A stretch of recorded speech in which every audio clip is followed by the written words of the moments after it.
Hello everyone. তো সকাল সকাল উঠে গেছি, সব কাজ হয়ে গেছে। তারপর এখন আমরা যাব একটা জায়গায়। তো চলো সেখানে যাওয়া যাক। তো শাড়ি আমি পরে নিয়েছি, রেডি হয়ে গেছি। এখন একটু মেকআপ করে নেব। তো ফেসটা রেডি করে একদম আমি মেকআপ রেডি করে নিয়েছি। এখন আমরা বেরিয়ে পড়ছি এক জায়গায় যাওয়ার উদ্দেশ্যে। তো সেখানে যাওয়ার জন্য আমরা নদীর পাড়ে এসে গেছি, নৌকায় উঠে পড়েছি। তো জাস্ট দেখো ভিউটা, আর ওয়েদারটাও একটু মেঘলা মেঘলাই ছিল, ভালোই লাগছিল খুব। তারপর যেতে যেতে একটু ভিডিও করে নিচ্ছিলাম আমি।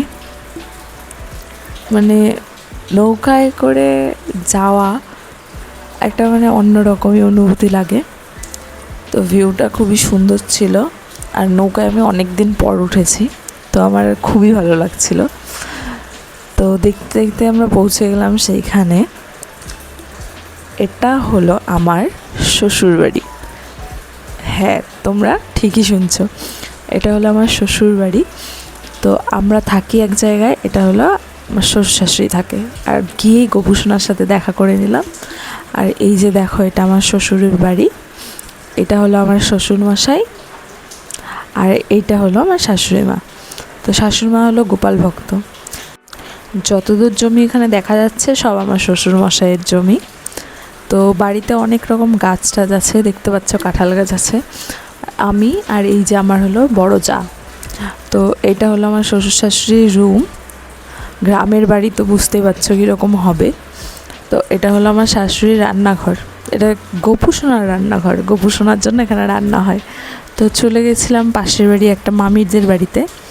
তো সেখানে গিয়ে একটু বসে গল্প করে তারপরে চলে আসলাম আমরা। জাস্ট ভিউটা দেখো কি দারুণ লাগছে। আর মেয়ে তো এসেই ঘুমিয়ে পড়েছে, আর আমি ওকে বসে বসে পাহারা দিচ্ছি, ও ঘুমাচ্ছে। তারপর শাশুড়ি মা একটু খেতে দিয়ে দিল আমাদের। মা তো নিরামিষ খায়, আমাদের জন্য বানিয়েছিল আলু ভাজা আর হলো মুগের ডাল। তো গোপুসোনার জন্য যা বানানো হয় তাই আমরা খেয়েছি। আর এটা হলো আমার বড় জায়ের ছোটো মেয়ে, ছোটো ভাস্তি আর কি। তো তারপরে আমরা ওয়েদারটা ফিল করতে করতে চলে আসলাম, কারণ আমার বড়মশাইয়ের আবার রাত্রে টিউশন আছে, টিউশন পড়ানো আছে। সেই জন্য আমরা ভিউটা খুব ভালো করে উপভোগ করতে করতে চলে আসলাম। আর নদীতে করে যে আসছিলাম, এই স্রোতগুলো দেখো, একদম জাস্ট খুবই দারুণ লাগছিল। আমি বললাম আমারও একটু ভিডিও ক্লিপ নিয়ে দাও। আর এদিকে মেয়ে তো ঘুমিয়ে পড়েছে, তো ওকে ব্যাগে করে নিয়েই আমরা চলে যাচ্ছি। আর লাস্ট অবধি এই ভিউটা দেখে এই ভিডিওটা এখানেই শেষ করছি।